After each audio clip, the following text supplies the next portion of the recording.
Bismillah ar-Rahman ar-Rahim. As-salatu was-salam ala Sayyidina Muhammadin wa alihi tahirin. Alors, dans nos sociétés, aujourd'hui, on a un grand problème d'individualisme, en Occident surtout, et les autres régions du monde, comme en Afrique, en Asie et en Europe. En Europe, on a déjà l'individualisme, mais je veux dire, en Afrique, en Asie surtout, ces régions du monde sont sociales, mais ils se penchent doucement, ils commencent à se pencher vers l'individualisme à cause de l'influence occidentale. Et ça fait des grands problèmes sociaux. Et aujourd'hui, nous voulons parler de l'entraide et de la bienfaisance dans l'islam. Alors, Allah subhanahu wa ta'ala nous a dit dans le Coran وَتَعَاوَنُوا عَلَى الْبِرِّ وَالتَّقْوَى وَلَا تَعَاوَنُوا عَلَى الْإِثْمِ وَالْعُدْوَانِ وَاتَّقُوا اللَّهَ إِنَّ اللَّهَ شَدِيدُ الْعِقَابِ. Dans la Sourate Maïda, le deuxième verset. La traduction c'est entraidez-vous dans la bonté et la piété, et ne vous entraidez pas dans le péché et la transgression. Et craignez Allah, car Allah est certes dur en punition. Nous avons avec nous le cher Karim Konaté. Salam alaikum. Wa alaykum assalam wa rahmatullahi ta'ala wa barakatuh. Alors, bienvenue, cher Konaté, cher Karim Konaté. Parlez-nous un peu de vous, de quel pays vous venez et quelle est votre spécialité. أعوذ بالله من الشيطان اللعين الرجيم بسم الله الرحمن الرحيم وصلى الله على محمد وعلى آل بيته الطيبين الطاهرين. Louange à Allah, le tout miséricordieux, le très miséricordieux, que la paix et la bénédiction d'Allah subhanahu wa ta'ala soient sur le noble prophète Muhammad, paix sur sa sainte famille, ainsi que sur sa sainte famille et sur ceux et celles qui suivront leur chemin jusqu'au jour de la résurrection. Assalamu alaikum wa rahmatullahi wa barakatuh. Alors, je suis Konaté Karim, je viens de la Côte d'Ivoire, un pays de l'Afrique de l'Ouest. Alors, nous avons à peu près 30 millions d'habitants actuellement ici, d'où la majorité sont des musulmans, mais du secteur sunnisme. Et la majorité sont des malikites en matière de la jurisprudence. Et en ce qui concerne la doctrine qui est l'Aqida, donc la majorité sont dans du secteur de Tijanis et Qadri, etc. Donc on peut dire qu'ils sont des Mu'tazila ou ça, Asha'ir. Tijani, c'est soufiste, si je ne me trompe pas. Oui, effectivement, il y a certains qui disent que c'est parce que quand on prend le soufisme, c'est un secte qui est très vaste. C'est comme l'islam quand on prend. Okay. Et qu'à l'intérieur, on trouve des chiites, on trouve des sunnites. Et quand tu prends aussi des sunnites, tu trouves les malikites, les shafi'ites, les hanafi et les hanbali. Et quand tu pars dans le côté de la doctrine, qui est al-Aqida, là, il y a des maturidi, il y a des mu'tazila, il y a des asha'ira, etc. Donc, le soufisme, c'est comme un nom commun qui regroupe plusieurs sectes du soufisme, tels que les Qadrites qui suivent Abdul Qadir Jailani, qui est un Iranien qui vient de la ville de Jilani. Et il y a aussi ceux qui sont des Tijanites qui suivent un certain Ahmed Tijani, qui est du Maroc, etc. Donc, il y a aussi des Qadrites, etc. En fait.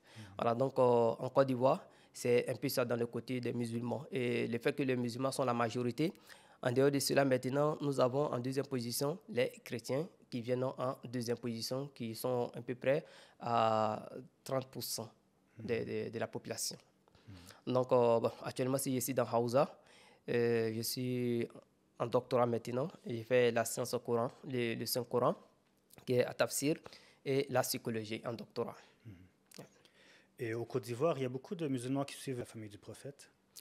Bon, en Côte d'Ivoire, on ne peut pas dire que les gens sont contre les Ahlul Bayt alayhimus salam, et on ne peut pas dire aussi qu'ils suivent les Ahlul Bayt alayhimus salam, parce que il ne s'agit pas simplement d'aimer les Ahlul Bayt alayhimus salam, comme il y a certains qui le disent, quand tu parles des Ahlul Bayt alayhimus salam, ils vont te dire ceci, bon, si c'est l'amour des Ahlul Bayt alayhimus salam, nous aimons tous les Ahlul Bayt, il n'y a personne qui déteste les Ahlul Bayt alayhimus salam. Mais quand tu viens maintenant dans la pratique, alors tu verras que non, ils ne suivent pas les Ahlul Bayt alayhimus salam. Parce qu'il y a la vision des Ahlul Bayt qui est là, il y a l'interprétation des Ahlul Bayt alayhimus salam qui est là, concernant le Saint-Coran et aussi la doctrine. Par exemple, je vais vous donner un exemple qui est très facile, c'est l'ablution par exemple, comment il faut effectuer l'ablution. Dans la vision des Ahlul Bayt alayhimus salam, qui est le deuxième cycle du Saint-Coran, d'où le prophète a dit « Ineta reconfikum sakalen » que je voulais sur deux grands poids lourds, le Saint-Coran et les Ahlul Bayt alayhimus salam. Alors ceux-là, comment ils prenaient les ablutions, comment ils effectuaient les ablutions, alors ils faisaient ce que nous appelons al-masah, C'est-à-dire ils essuyaient les pieds, ils n'ont jamais lavé les pieds. Donc, et dans d'autres doctrines aussi. Donc, en ce qui concerne l'amour que le prophète Mohammed, paix sur lui et sa sainte famille, a demandé à toute la communauté, et aussi le Saint-Coran nous a demandé on trouve que on se regroupe dans cet amour-là. C'est-à-dire nous avons tous l'amour envers les Ahlul Bayt alayhi salam. Mais quand on vient maintenant pour suivre les Ahlul Bayt dans la doctrine, dans la jurisprudence, alors là, il y a une différence entre les chiites et les autres communautés de l'islam, en fait. Oui. La différence entre les chiites et les autres communautés, c'est une aussi grosse différence qu'entre les chiites et, par exemple, entre les malikites, je veux dire, et les hanafis et les hanbali, ou c'est une différence qui est beaucoup plus large? Bon, en fait, il n'y a pas tellement de différences larges entre nous et les autres. Parce que quand tu parles des Ahlul Bayt alayhi salam et que quand tu invites les gens, par exemple, à venir écouter les prêches concernant les Ahlul Bayt alayhi salam, donc ils viennent massivement, ils viennent écouter. Et alhamdulillah, à travers ça aussi, il y a certains de nos amis qui sont devenus aussi des chiites, alhamdulillah, malgré qu'ils étaient de l'autre côté, mais pas fini, ils ont compris la vérité et ils ont accepté aussi la vérité qui est les Ahlul Bayt alayhi salam, alhamdulillah. Alors, dans l'islam, c'est quoi la base de l'entraide? Alhamdulillah, pour répondre premièrement à votre question, on dirait ceci que depuis le début de l'histoire de l'humanité, si on peut le dire, à quel moment on a commencé à écrire l'histoire de l'humanité. Donc, lorsqu'on se réfère à ça, on verra toujours que dans la société humaine, il y a eu toujours deux catégories de personnes, si on peut le dire. Il y a eu toujours un clan qui sont riches et qui vivent sans aucun problème pour répondre à leurs besoins dans la société.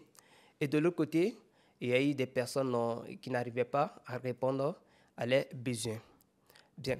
Maintenant, l'islam, étant donné que c'est une religion complète, et c'est une religion aussi qui a traité toutes les questions qui concernent la vie de l'être humain, que ce soit la vie matérielle, ou soit que ce soit la vie spirituelle, alors l'islam a apporté un plan et l'islam est venu nous donner des directives qu'il faut suivre pour mieux vivre ici et l'au-delà. Donc là, l'islam a tenu compte aussi de tout un chacun de la société, c'est-à-dire les individus comme la société aussi. Donc on verra que l'islam, l'une des questions que l'islam a traitées à travers les versets coraniques, c'était aussi la question de l'entraide en islam pour dire que dans la société, il faut avoir l'entraide entre nous et entre les autres composants de la société. Maintenant, quand on vient et qu'on veut essayer de vérifier et de dire aussi, selon les versets coraniques et selon aussi les enseignements de Ahlul Bayt alayhi salam, car je viens de le souligner que le prophète a dit que je vous laisse deux grands poids lourds. Si jamais on se rattache à ces deux grands poids lourds, on ne sera jamais égaré. Donc, le premier, c'est le Saint-Coran. Il dit de se rattacher au Saint-Coran, mais il ne s'est pas limité à ça. Il a dit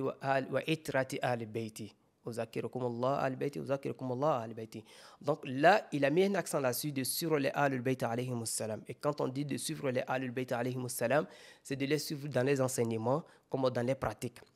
Donc, si on se réfère à ces deux grands poids lourds et à ces deux grandes sources de la religion, parce que quand on vient et qu'on cherche les sources de la religion, on trouvera qu'en première position, qui est unanime entre tous les musulmans, c'est le Saint-Coran. Et deuxièmement, on vient parler de la tradition du noble prophète Mohammed sallallahu alayhi wa alayhi, qui est la sunna. Et là, après la tradition du prophète, nous avons ajouté la tradition des Ahlul Bayt alayhi salam.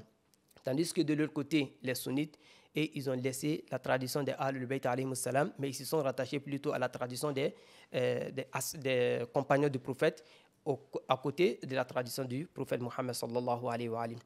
Donc c'est pour dire en un mot qu'il y a un point commun qui est là entre nous tous, qui est le Saint-Coran comme la première source, et le deuxièmement, c'est les hadiths ou ça la tradition du noble prophète Mohammed sallallahu alayhi wa alayhi. Donc quand on s'y réfère à ces deux grandes bases-là et à ces deux grandes sources de la religion islamique, on verra ceci, que le Saint-Coran a mis un accent ou soit a donné comme la première base de la crainte et de la bonté en islam, que tous les biens qui se trouvent dans le monde entier n'appartiennent pas à un seul individu. Donc ça, c'est la première des bases. Okay? C'est-à-dire, tout ce que nous avons, des pays qui sont regorgés de pétrole, des pays qui sont des pays pétroliers, etc., Allah subhanahu wa ta'ala nous dit que ces pétroles-là n'appartiennent pas à un seul groupe de personnes. C'est-à-dire, un seul groupe ne peut pas se regrouper quelque part d'autre et dit que non, ces pétroles-là nous appartiennent et laisser de côté les autres. Okay? Maintenant, si on part dans d'autres pays encore, qui sont regorgés des mines et des l'or, et etc., alors ces lots-là sont aussi le bien commun. C'est-à-dire, ça n'appartient pas simplement et uniquement à un clan ou soit à un groupe de personnes dans la société et laisser les autres.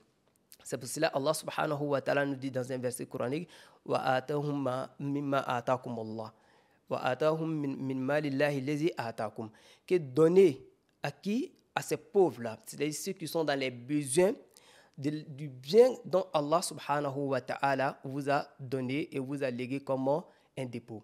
C'est-à-dire quoi? C'est-à-dire aujourd'hui, lorsque nous avons des fortunes, lorsque nous avons du bien, alors il faut savoir que la base, ou soit ce qui est demandé en islam, ce n'est pas de s'accaparer simplement et uniquement de ces biens, mais c'est plutôt un bien commun. C'est-à-dire la manière dont tu as un droit d'utiliser ces biens-là, c'est pareil aussi que les pauvres aussi ont un droit dans ces biens-là. C'est pour cela, dans un hadith narraté par l'imam Sadiq alayhi salam, il dira ceci qu'il ne faut pas penser que ceux-là même Allah subhanahu wa ta'ala les a donné de la fortune et les biens du ci-bas alors qu'ils sont meilleurs et ils sont les élus d'Allah subhanahu wa ta'ala. Non, ce n'est pas le cas.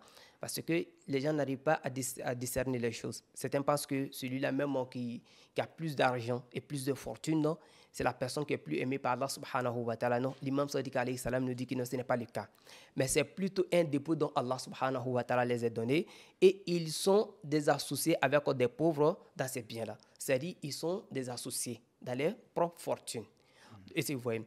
Et encore, dans un hadith narraté par le noble prophète Mohammed, paix sur lui, sa sainte famille, il nous dit ceci que les gens sont associés dans trois choses. C'est-à-dire il y a trois choses de la nature, soit dans la nature, que tous les individus sont des associés à ce qui concerne ces ressources-là et à ce qui concerne ces choses de la nature. La première des choses, c'est quoi? Il dit alma, c'est de l'eau. Donc partout où il y a de l'eau, nous sommes tous égaux. Nous sommes tous associés. Il n'y a pas une question pour dire que telle personne est avec moi et telle personne n'est pas avec moi. Alors, pour donner un exemple à cela, on verra que lors de la bataille du camp de l'imam Ali alayhi salam, qui était le camp de la vérité, et avec le camp de Muawiyah, c'est la même qu'ils étaient à Tawud al-Baghiya, Fiatul Baghiya, comme il est dit, Taqtuluhu Fiatul Baghiya. Ok? L'imam Ali alayhi salam, lorsque ses combattants et ses soldats ont pu récupérer Ma'ul Furat, alors l'imam les a dit ceci, il ne faut pas empêcher les ennemis à ne pas aussi boire dedans. Parce que l'eau qui est là, c'est un bien commun. Donc nous sommes tous égaux et nous sommes tous associés dans ces lieux-là. Donc c'est ce que le prophète Mohammed sallallahu alayhi wa sallam nous dit, que nous sommes associés dans trois choses. La première des choses, c'est quoi? C'est l'eau. Et la deuxième des choses, il dit quoi? Il dit al-mal, que les biens et les fortunes. Donc nous sommes tous aussi associés, nous sommes des associés dans ce qui concerne les fortunes. Et c'est ce que Allah subhanahu wa ta'ala a dit à travers plusieurs versets coraniques, tels que les versets qui parlent de la zakat par exemple, ou ça les versets qui parlent de al-infaq fi sabilillah, c'est-à-dire dépenser dans les sentiers d'Allah subhanahu wa ta'ala. Donc tous ces versets-là nous fait savoir que nous sommes tous des associés à ce qui concerne les fortunes que Allah subhanahu wa ta'ala nous a données et il a placées dans la nature. Et la troisième des choses, il dit an-nar, que le feu aussi. Donc nous sommes tous des associés dans ça. Donc c'est pour dire qu'en un mot, ce qui concerne la première base de la bonté en islam, c'est pour dire que le bien que nous avons et le bien que nous possédons, les fortunes que nous avons, ne nous appartiennent pas uniquement, mais c'est plutôt pour nous et les autres, et savoir y compris les pauvres et aussi les personnes démunies de la société. Lorsque vous avez parlé de la base de l'entraide dans l'islam, on peut facilement voir que ça peut avoir une grande répercussion dans la société. Si chaque personne commence à s'entraider les uns les autres, à partager les ressources que Dieu nous a données. Quelle importance ça peut avoir dans une société? Okay. Merci pour cette question. Alors, pour répondre à cette question, on dirait ceci que l'islam, quand on vient et qu'on regarde un peu le système économique de l'islam, la première des choses, l'islam essaie de combattre ce que nous appelons la pauvreté dans la société. Est-ce que vous voyez? L'islam combat la pauvreté dans la société. Raison pour laquelle l'islam nous parle de la zakat. Et bien avant même que la zakat même soit obligatoire, il y avait d'abord ce que nous appelons les sadaqat. C'était l'aumône, si on peut le dire, ou soit les sacrifices que les musulmans se donnaient de temps en temps. C'est vrai. Donc, après cela, l'islam est venu et il a parlé encore de ce que nous appelons la zakat qui est devenue une obligation. C'est-à-dire c'est devenu obligatoire dans la religion islamique. C'est la raison pour laquelle quand on prend les hadiths qui nous parlent des piliers de l'islam, ashhadatan la ilaha illallah wa ashhadu anna muhammadan rasulullah, après kalmatu shahadatain, il y a la prière qui est là, il y a la zakat, il y a aussi le pèlerinage, etc. Donc c'est pour dire que la zakat, c'est un fondement et c'est un principe dans la religion islamique. Et la philosophie de la zakat, c'est quoi? La philosophie de la zakat, c'est de combattre la pauvreté. OK? Mais en dehors de la zakat, est-ce qu'on ne peut pas avoir d'autres bienfaits? Effectivement, on peut avoir d'autres bienfaits. Parce que, par exemple, dans Surat Al-Ma'arij, versets 24 et 25, Allah subhanahu wa ta'ala nous parle de ces personnes-là même qui ont désigné un droit de leurs biens, de leurs fortunes, non, pour donner aux mendiants. Les sa'il wal mahroum.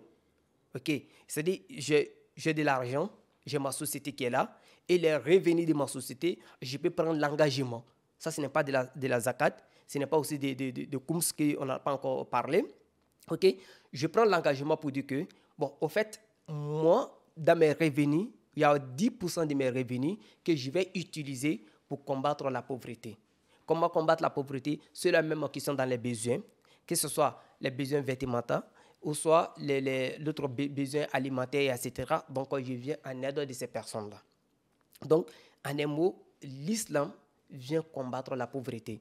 Et l'une des méthodes pour combattre la pauvreté dans la société aussi, c'est de s'entraîner en faisant des biens et en faisant aussi la bonté et la piété. Comme Allah subhanahu wa ta'ala nous a dit « Wa ta'awanu alal birri wa taqwa » qu'il faut s'entraider.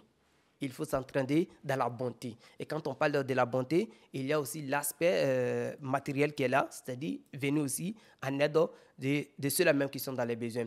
Et là, pour donner un exemple dans la hadith du noble prophète Mohammed sallallahu alayhi wa alihi, il a dit ceci que parmi vous les musulmans, si jamais une personne possède 2 vêtements, c'est-à-dire chez moi à la maison, il y a 2 vêtements, ou soit il y a plusieurs vêtements, et que à ta droite, ou soit à ta gauche, quand ou soit parlant même du voisinage, qu'il y a une personne parmi tes voisins, ou soit dans la communauté musulmane, qui en a besoin, alors le prophète Mohammed sallallahu alayhi wa sallam te dit, il faut utiliser un vêtement, et le deuxième, prends et donne à ton frère musulman, qui est al-muwasat fillah, muwasat al-akh.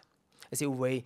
Donc, qui est la compassion, si on peut le dire, c'est-à-dire venir en aide de cela. Bon, la philosophie, c'est quoi? C'est de combattre ce que nous appelons la pauvreté. Donc, quand on essaye d'avoir cet esprit de la bonté et faire le bien dans notre société, alors ce que ça va nous aider en première position, c'est de combattre la pauvreté et on verra que chacun d'entre nous va essayer de répondre à ses besoins.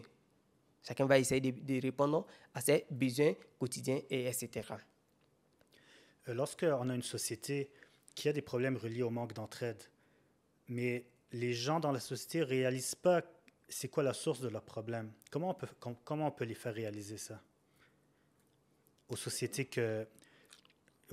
qui ne savent pas que la source de leurs problèmes, par exemple, une des raisons de leur pauvreté, la pauvreté dans les sociétés et de l'individualisme dans la société, c'est le manque d'entraide entre eux. Comment on peut faire réaliser à ces sociétés-là c'est quoi la source de leurs problèmes? Parce que beaucoup de gens, ils voient des problèmes dans la société, mais ils ne comprennent pas comment trouver la source du problème. Qu'est-ce qui peut régler leurs problèmes? OK, si jamais on peut essayer de répondre à cette question-là, on trouvera que, premièrement, il y a un problème de la base de doctrine qui est là, au fait. Parce que la doctrine, qui est la croyance, c'est comme c'est le sermon, ou soit c'est la base même qui dirige et qui oriente les humains dans leur vie quotidienne. C'est-à-dire quand on n'a pas une bonne base de la doctrine et de la croyance, alors on verra déjà que tout ce que nous allons faire dans la société, ça sera sans direction. Bien. Une personne non, qui n'a pas cette croyance, qui ne voit pas que les autres n'ont pas d'autres droits sur lui dans ses fortunes, alors la personne non, ne peut jamais venir en aide de qui? Des personnes non, qui sont dans les besoins. Donc, il faut avoir cette croyance d'abord que ce que je détiens ne m'appartient pas simplement, mais c'est plutôt un don que Allah subhanahu wa ta'ala m'a fait et c'est plutôt un dépôt que Allah subhanahu wa ta'ala m'a donné et je dois enlever la part des autres, c'est-à-dire la part des pauvres et les donner les parts. Bien, après ça maintenant, il faut s'attendre à ce que nous appelons les récompenses que Allah subhanahu wa ta'ala a réservées pour ceux-là même qui font du bien ici-bas, l'au-delà. C'est-à-dire, Allah subhanahu wa ta'ala te dit quoi? Que lorsque tu donnes un euro, si on peut le dire, ou soit n'importe quel argent, que ce soit CFA, que ce soit euro, que ce soit dirham, que ce soit dinar, Allah subhanahu wa ta'ala te dit que lorsque tu dépenses un seul bien, donc Allah subhanahu wa ta'ala va te multiplier cela, le jour de la résurrection. Et il te donne un exemple pour dire c'est comme un agriculteur qui prend un seul grain de maïs et qui sème dans la terre. Alors, nous avons semé quoi? Un seul grain. Mais à la récolte, lorsqu'on vient et qu'on regarde, un seul grain peut-être ne peut même pas peser peut-être 1 gramme, c'est moins d'1 gramme. OK? Mais ce que nous allons récolter de ce seul grain-là, peut-être souvent ça peut même atteindre peut-être 1 kilo de maïs. Donc Allah subhanahu wa ta'ala nous donne un exemple de la bonté, un exemple de faire des biens aux autres. Que lorsque tu fais des biens aux autres, voilà ce que ça donne. Mais lorsque nous n'avons pas cette croyance et cette conviction pour dire que non, si jamais je dépense, alors ça va se diminuer. Non, ça ne se diminue pas, mais c'est plutôt ça se multiplie.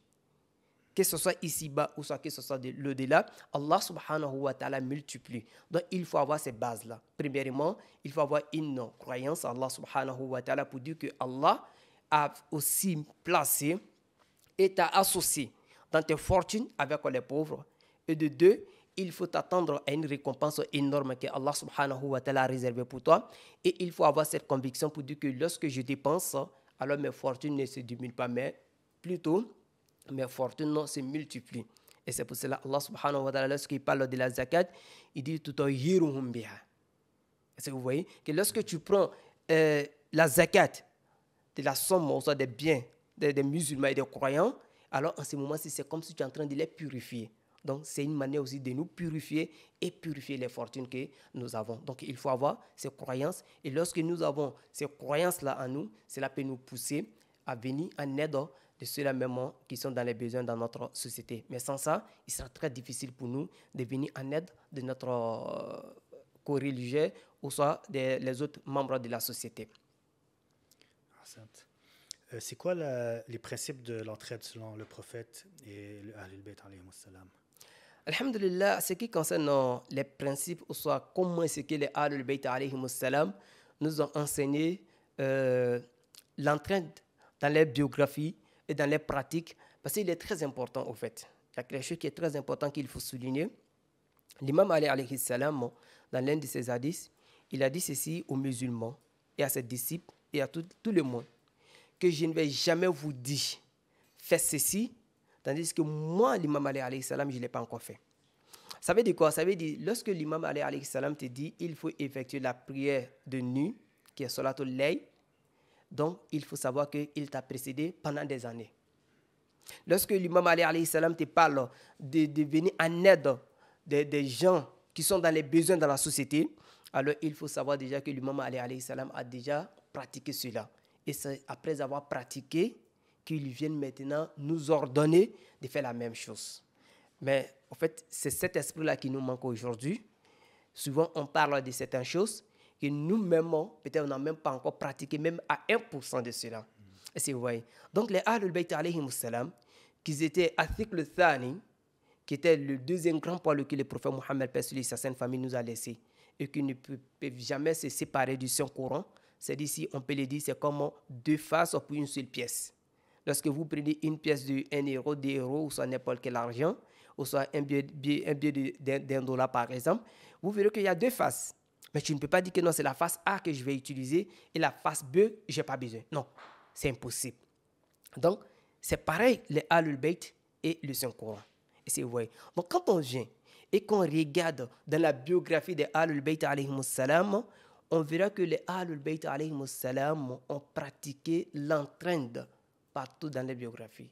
Commencé par le noble prophète Mohammed, paix sur lui et sa sainte famille, jusqu'à même à l'imam Hassan Askari alayhi salam. Et Inch'Allah, avec l'apparition de Sahib al-Asr wa Zaman, Adjalallahu ta'ala farajahu sharif, alors on verra ceci aussi qu'il va venir aussi pratiquer l'entraide dans la société et aussi mener la justice comme il le faut.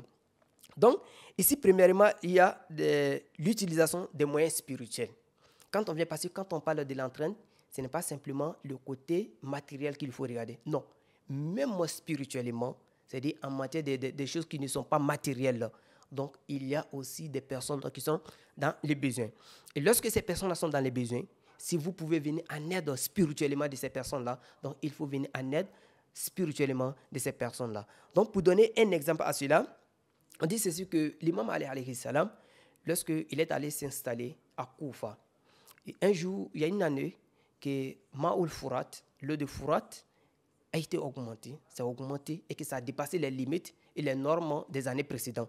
Et les gens craignaient de se noyer, des inondations, et etc.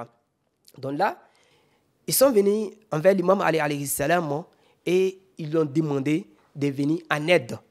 Et c'est vrai, de venir en aide afin qu'ils puissent trouver une solution à ce qui est là. Bon, on ne peut pas dire qu'autant qu'il y avait aussi la technologie, il y avait aussi les moyens de canaliser l'eau comme il le fallait, comme de nos jours aujourd'hui. Non. Mais qu'est-ce que l'imam Ali alayhi salam a pratiqué comme l'entraide pour répondre à ces besoins-là qui étaient au moins un problème dans la société autant. Donc l'imam Ali alayhi salam a pris l'ablution et il a effectué 2 raka'at et demandé à Allah subhanahu wa ta'ala de résoudre ce problème. Et avec ces 2 raka'at de l'imam Ali alayhi salam, on dit l'eau s'est réduite jusqu'aux normes. C'est une norme qu'il fallait, l'eau s'est réduite. Et les gens sont venus maintenant, ils ont commencé à utiliser l'eau et il n'y avait plus la paix. Il n'y avait plus la paix. Donc, la première des choses, on voit que les Ahlul Bayt alayhimus salam, même dans le côté spirituel, ils sont venus, ils ont aidé qui? Ils ont aidé des personnes, non? Ou soit ils ont résoudre les problèmes de la société.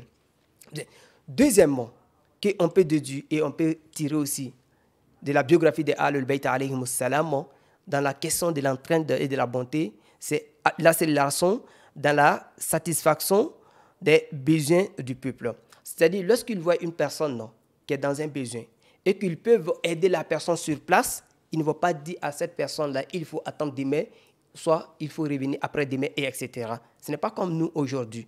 Souvent, quelqu'un vient, il a un besoin qui est là, et en un mot, donc on dit à la personne, actuellement, si je ne suis pas disponible, il faut passer après demain, il faut passer un mois après. Non. Les Ahlul Bayt alayhimus salam ne se sont pas comportés de cette manière avec les peuples. C'était toute une personne qui venait envers les Ahlul Bayt alayhimus salam et que la personne était dans le besoin énorme. Sur place, Ahlul Bayt alayhimus salam réagissait et il venait en aide de cette personne-là. Là encore, on vous donne un exemple, une petite histoire qui s'est passée entre l'imam Ali alayhi salam et une femme.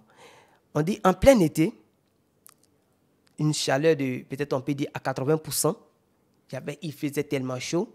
L'imam Ali alayhi salam a vu une dame qui était venue se plaindre auprès de lui contre son mari. C'est-à-dire il y avait des malentendus entre elle et son mari dans le foyer.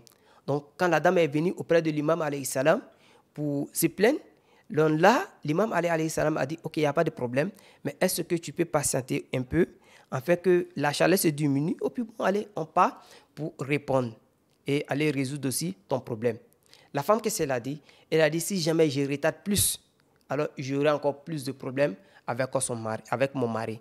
Et là, l'imam alayhi salam a hoché sa tête et il a dit, ok, pas de problème, donc on ne va plus tarder encore. Donc, on sort sur cette chaleur-là et on part chez toi à la maison. Et l'imam alayhi salam a suivi la dame jusqu'à ils sont arrivés devant la porte. Et ils ont tapé la porte. Le mari de la femme est venu ouvrir la porte. Et quand il a ouvert la porte, à ce moment-ci, l'imam alayhi salam l'a conseillé de craindre Allah subhanahu wa ta'ala et de bien traiter sa femme dans la bonté et avec tous les bons comportements. Alors, ces derniers-ci, ils ne connaissaient pas l'imam alayhi salam. Ils l'ignoraient un peu. Ils ne savaient pas c'était qui, en fait. Parce que l'imam alayhi salam était à Médine et après, il est venu s'installer à Koufa. Donc, sûrement, il y avait des personnes non, qui l'ignoraient. Bien. Et ce dernier-ci a parlé avec un ton qui n'était pas aussi respectueux, mais l'imam alayhi salam n'a pas réagi. Et là, dans les échanges, des personnes qui passaient et qui connaissaient l'imam alayhi salam saluaient l'imam alayhi salam avec le respect en lui disant « Assalamu alaikum ya amir al-muminin, assalamu alaikum ya amir al-muminin ». Et là, ce dernier-ci a su que, donc, la personne qui est en face de moi actuellement, c'est l'imam alayhi salam. Donc, en ce moment-ci, il a demandé le pardon à l'imam alayhi salam et il a promis l'imam alayhi salam qu'il va traiter sa femme avec la bonté et il va se comporter aussi avec la meilleure façon avec sa femme. Donc là, on voit que le fait que l'imam alayhi salam a supporté la chaleur et suivre cette dernière-là pour aller résoudre son problème, c'est pour nous dire que lorsque une personne vient envers nous avec un problème et que nous avons la capacité, les moyens, le temps sur place pour aider cette dernière-là, alors il faut le faire et il ne faut pas faire retarder la personne. Parce que quand on retarde la personne, on peut avoir des conséquences. Je vous donne un exemple, une histoire qui s'est même passée en Côte d'Ivoire chez nous. Alors, il y a un monsieur qui est là, alhamdoulilah, ça allait chez lui. Tout va bien, il avait des véhicules de transport, comme beaucoup de fois, il y a des personnes qui font le transport, comme les activités, etc. Il avait au moins 2 ou 3 taxis comme ça, à sa disposition, avec des différentes personnes, non, des différents chauffeurs, etc. Et on dit, le soir, il y a une dame qui est venue auprès de ce dernier-ci, avec l'ordonnance qu'elle était à l'hôpital, et ils lui ont prescrit des médicaments. Donc, elle doit acheter ces médicaments qui coûtaient moins de 50 €. OK? Moins de 50 $ si on peut le dire, qui faisait à peu près 25 000 francs CFA. Bien, cette dernière est venue auprès de ce dernier-ci et il a demandé de l'aide. Il a dit, bon, voici l'ordonnance, j'en ai besoin, je vais m'acheter mes médicaments pour me soigner. Et ce dernier-ci, avant de répondre à la dame, il y a l'un de ses chauffeurs qui l'a appelé pour lui dire qu'il y a un pneu de l'une de ces taxis qui s'est creusé, donc il faut changer. Ce dernier-ci, il avait la somme et il voulait donner à la dame. Il a dit, ah bon, je m'excuse, je ne peux plus, je n'ai pas de l'argent. Donc, il a préféré aller arranger sa voiture et laisser cette dame-là dans les problèmes. Et on dit, lorsque cette dame-là est sortie de chez ces derniers-ci, ça n'a même pas fait 5 minutes, les voleurs sont venus rentrer chez lui. Si on peut le dire, les braqueurs, ils sont venus rentrer chez lui à la maison. Et tout ce qu'il avait comme de fortune, y compris les 25 000 qu'il a refusé de donner à la dame, et d'autres fortunes aussi qu'il avait chez lui à la maison. Donc, ils sont venus, ils ont tout ramassé. Et même le meuble qu'il avait chez lui à la maison, des fauteuils, la télévision, tout ce qu'il avait, c'est comme s'ils sont venus avec un camion garé devant la cour et ils sont rentrés, faire sortir tous ces effets un à un, ils sont partis avec. C'est comme s'il était attaché, il n'a même pas pu crier au secours. Donc, nous voyons que lorsque on a la capacité d'aider une personne sur place et qu'on refuse ou on retarde, alors il peut avoir des conséquences néfastes dans notre vie. Et l'exemple, c'est ceci. Mais les Ahlul Bayt alayhimus salam nous ont toujours enseigné qu'il ne faut pas retarder cela. C'est-à-dire, si vous avez déjà la capacité, il faut répondre sur place et il ne faut pas dire à la personne, il faut passer demain ou après-demain. Troisièmement, qu'on peut citer, il y a le soutien au peuple. Les Ahlul Bayt alayhimus salam soutenaient toujours les autres membres de la communauté, les autres peuples. C'est-à-dire, ils ne disaient pas simplement que celui-ci est avec nous, il fait partie de nos élus, c'est-à-dire les disciples fermes de Ahlul Bayt alayhimus salam. Donc, c'est ceux-là simplement, nous allons les aider et ignorer les autres. Non, ce n'était pas le cas. C'est pour cela qu'on dit Saïd ibn Jubayr.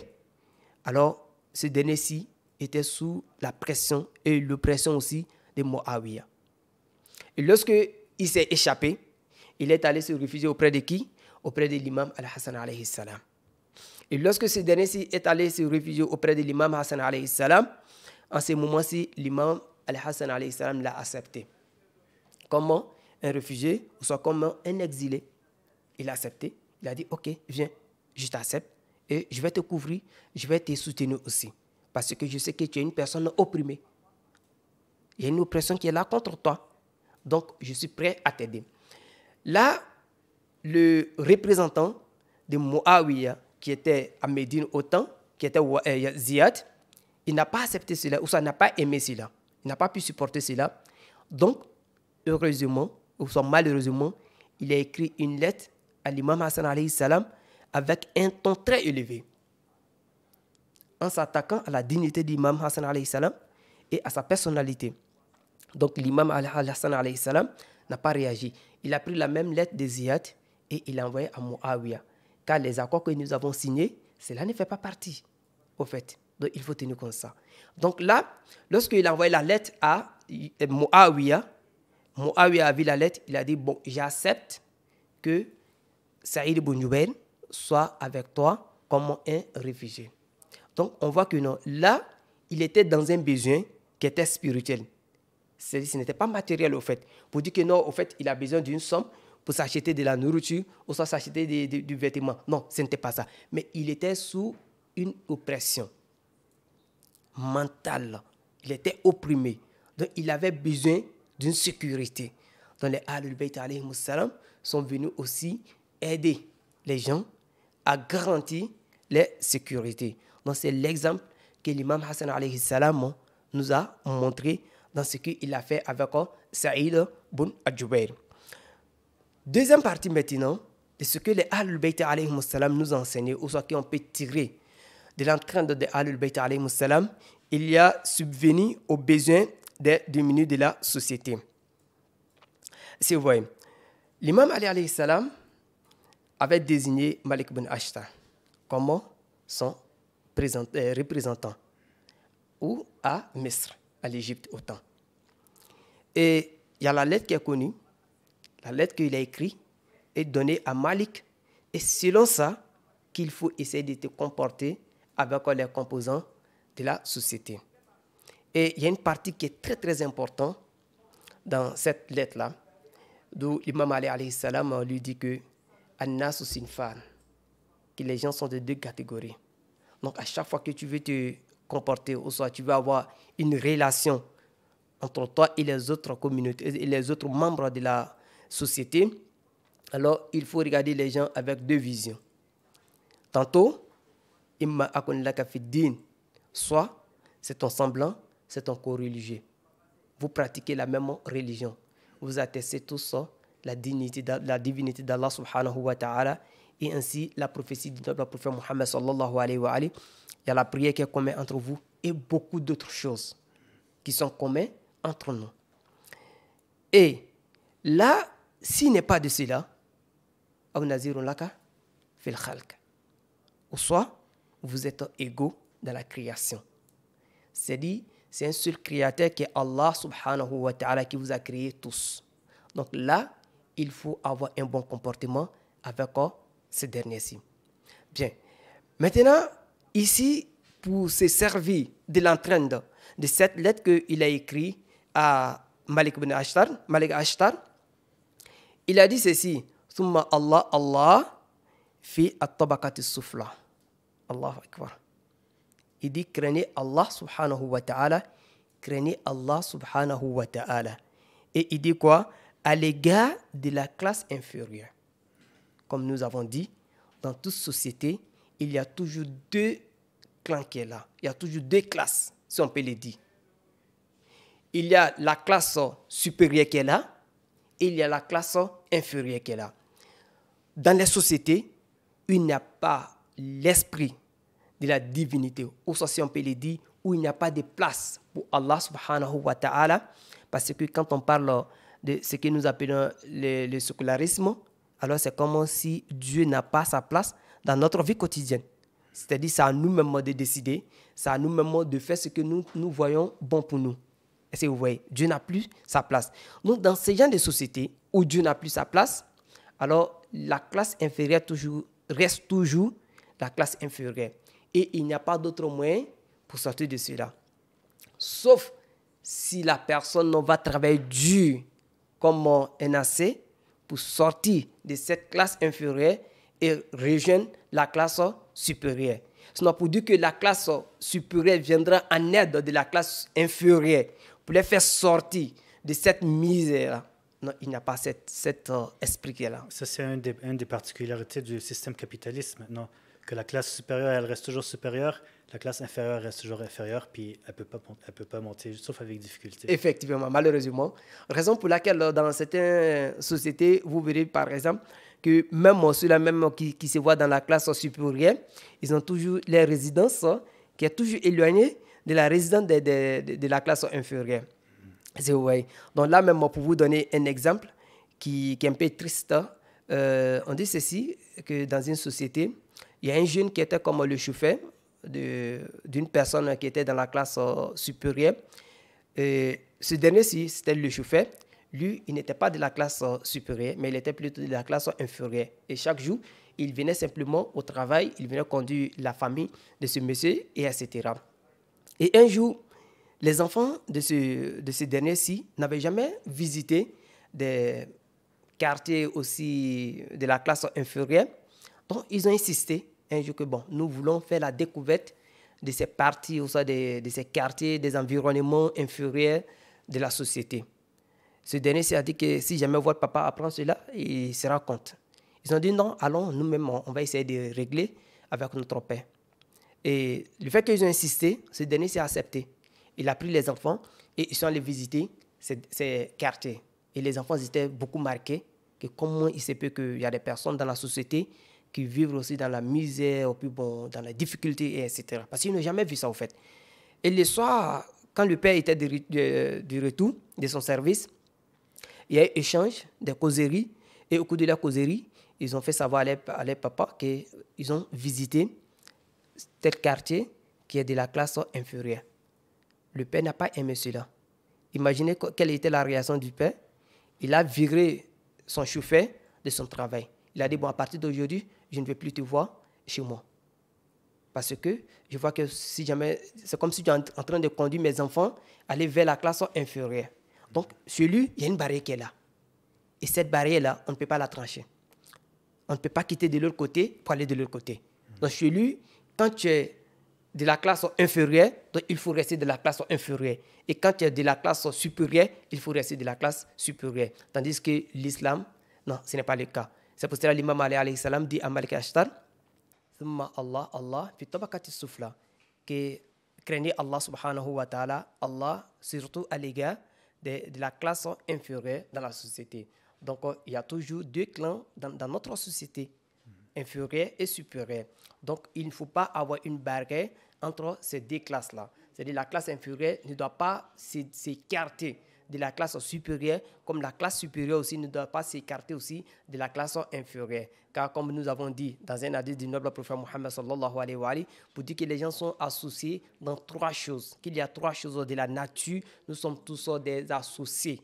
C'est-à-dire qu'il n'y a pas de différence et il n'y a pas de barrière entre nous. Que tu sois de la classe supérieure ou soit de la classe inférieure, il n'y a pas de barrière. Et l'une de cela, il y a la richesse qui est là. Donc, lorsque nous avons de l'argent, et etc., donc il faut venir aussi en aide de la classe inférieure.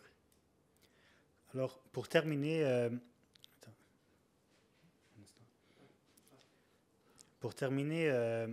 on sait que dans la société, il y a toujours une partie de la société qui est entraidante puis qui est bienfaisante. Comment cette partie des gens peuvent influencer la population générale d'une société? Ok. Pour répondre à cette question, on dirait ceci que dans une société, si jamais il y a l'entraide qui est là, il y a premièrement ce que nous appelons l'esprit. Il y a la promotion de l'esprit, de la compassion qui est là. C'est-à-dire lorsque une personne vient en aide de son prochain, donc la première des choses, le premier message qu'on peut déduire de cela, il y a la promotion d'esprit de la compassion qui est là. Al-Muwasat que nous appelons cela en arabe. OK? Maintenant, quand on prend la compassion dans son test social, il y a premièrement la solidarité, ce que la compassion peut nous enseigner. Il y a la solidarité et l'entraide dans la bonté entre les membres de la société. Okay, quand on parle de la compassion, on parle premièrement de la solidarité. Et quand on parle de la solidarité, il se peut que c'est la solidarité matérielle, la solidarité spirituelle et dans tous les autres sens de la vie. C'est-à-dire partout où nous sommes dans les besoins, donc les autres doivent venir aussi montrer la solidarité et l'entraide. En dehors de cela, il y a ce que nous appelons le partage des ressources humaines avec l'équité. Donc les ressources humaines qui sont là, donc nous allons les partager avec un équilibre. Que celui-là même qui a besoin d'1 million pour répondre à ses besoins, alors on lui donne les 1 million. Celui-là même qui a besoin de 100 millions, on lui donne les 100 millions pour répondre à ses besoins. C'est-à-dire, selon les besoins de tout un chacun de la société, alors on vient maintenant en aide de la personne. Non? Donc, il y a l'esprit qui est là. En dehors de cela, il y a la responsabilité collective. C'est-à-dire, dans une société, d'où il y a la compassion qui est là et il y a l'entraide qui est là entre les membres de la société, alors il y a ce que nous appelons la responsabilité collective. C'est-à-dire tout un chacun se sent responsable en face de quoi? En face d'un problème qui est là. C'est-à-dire lorsqu'il y a un voisin dans votre rue qui est dans les besoins, alors celui-là même que le voisin numéro 1 ne va pas dire que non, bon, c'est moi simplement, c'est moi seul, je ressens la responsabilité. Non. Même comme les hadiths nous disent que le voisinage peut atteindre 40 maisons à ta droite et 40 maisons à ta gauche. Donc, on a combien de maisons? On a au moins 80 maisons qui sont là. 80 maisons. Et les chefs de ces maisons-là se ressentent comme des responsables. Donc, il y a une responsabilité collective qui est là pour faire face aux problèmes que nous vivons dans notre société. En dehors de cela, il y a le renforcement des liens de la société. Le renforcement de liens qui est là.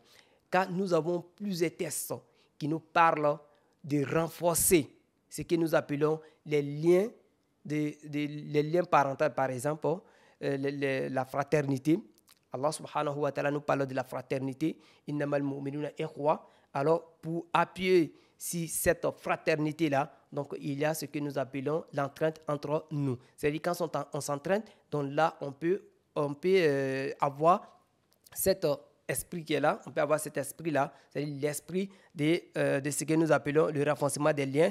Et ce qu'on peut déduire aussi, il y aura une justice sociale qui est là. C'est-à-dire dans l'entraide qui est là, on verra la justice sociale dans les partages.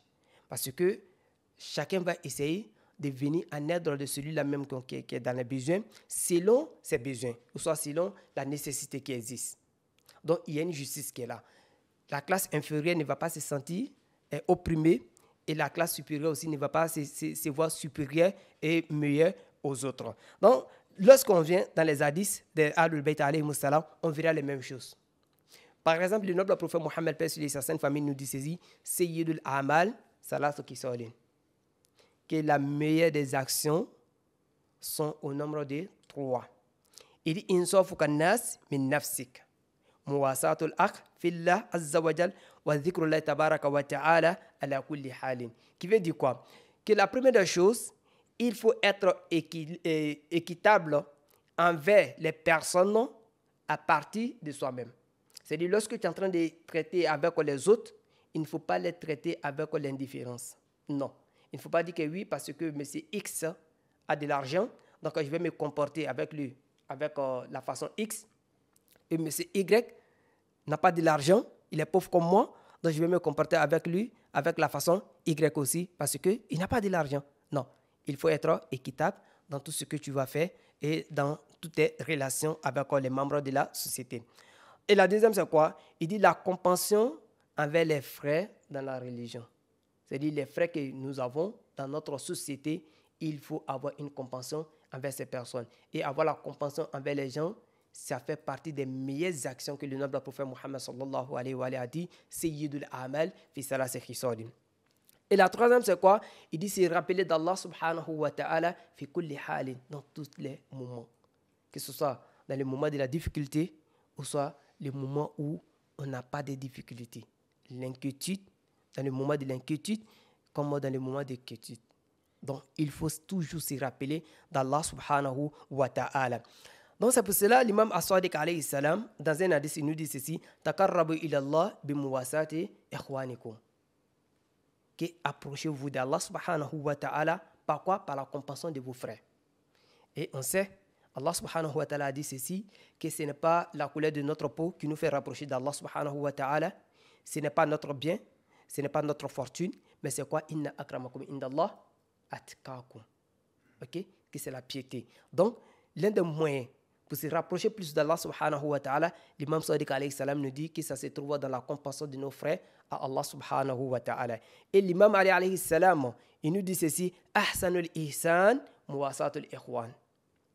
Que la meilleure des choses qu'on peut faire dans notre vie, c'est muwasatul ikhwan. Muwasatul ikhwan, la compassion de nos frères. Donc, si jamais il y a une action qui est là et que tu veux mener la meilleure des actions dans une société, il faut quoi? Il dit muwasatul ikhwan, la compassion des frères. Que ce soit ton frère co-religieux ou soit ton frère dans la création, comme l'imam Ali alayhi salam l'a dit. An-nasu sinfan.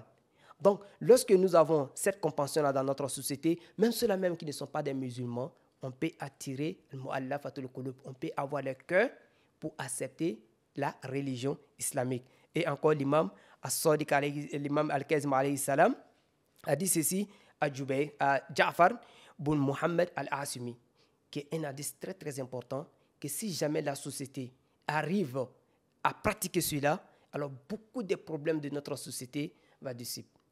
L'imam Sadiq alayhi salam a dit à Ja'far bin Muhammad Al-Asimi, il a dit, où êtes-vous dans la compassion de vos frères? C'est-à-dire, comment vous vous comportez entre vous? Les liens qui vous lient entre vous, comment ces liens-là se réalisent? Ja'far bin Muhammad Al-Asimi a dit l'imam Sadiq alayhi salam, à l'imam Kazim alayhi salam, et dans la meilleure façon. Il a dit, ah bon? Que c'est ce que tu penses? Il dit oui. L'imam Al-Kazim alayhi salam l'a posé la question, que, mais est-ce que l'un d'entre vous va accepter que lorsque son frère a faim et il n'a rien à manger chez lui à la maison, qu'il vient rentrer dans ta boutique, ou soit dans ton supermarché, et tout ce qu'il a besoin, comme nourriture et denrées alimentaires, il vient récupérer cela, sans même te donner 1 euro, ou soit 1 franc, sans même te donner ça. Il se retourne à la maison, chez lui, et vous n'allez pas réagir. Il dit, ah non, que ce n'est pas le cas. Il dit, jusqu'à présent, notre fraternité n'est pas encore arrivée à ce niveau. Pour dire que celui qui est dans les besoins, il n'a pas de vêtements, il a besoin d'un vêtement, il vient rentrer dans notre boutique et il prend les vêtements qu'il en a besoin. Ou soit il rentre dans notre magasin, il prend un sac de riz, au plus les autres, les huiles, les autres condiments qu'il en a besoin, et sans même qu'on réagisse, il dit non, nous ne sommes pas encore arrivés à ce stade. L'imam dit, alors sachez que jusqu'à présent, vous n'avez pas encore commencé la compassion entre vous. Donc, il faut avoir cet esprit-là et il faut venir en aide des autres. Et quand on vient en aide des autres, on aura toujours l'amour entre nous dans notre société. Et on aura aussi les liens qui nous lient vont se renforcer et aussi on aura l'esprit de l'entraide et de la mutualité entre nous. Donc pour dire en un mot que ce qu'on peut déduire lorsqu'il y a l'entraide entre nous dans notre société, voici les effets qu'on peut avoir, que ce soit sur l'individu ou soit que ce soit sur la société. Donc c'est le peu qu'on pouvait dire à la question que vous avez posée, Inch'Allah. Alors, je vous remercie beaucoup, cher Karim. Ce que vous nous avez appris, c'est quelque chose de crucial dans toutes les sociétés, en fait. Et on voit qu'on ne doit pas toujours attendre après les gouvernements pour arranger les problèmes sociaux, ni mettre tous nos problèmes sociaux sur la tête des gouvernements. C'est quelque chose que l'islam nous a appris et qu'on peut mettre en place dans toutes les sociétés et ça peut régler énormément de problèmes dans n'importe quelle société qu'on est, que ce soit une société individualiste ou une société sociale. Vraiment, ce sujet, c'est un sujet qui peut régler énormément de problèmes dans les sociétés et qui doit partir des peuples eux-mêmes. Yeah. Alors, je vous remercie beaucoup. Wassalamu alaikum. Je vous remercie aussi et merci de m'avoir invité aussi dans ces podcasts-là, Inch'Allah. Et qu'on souhaitera aussi donner le meilleur de ce que nous avons dans les jours à venir, Inch'Allah. Merci infiniment. Inch'Allah.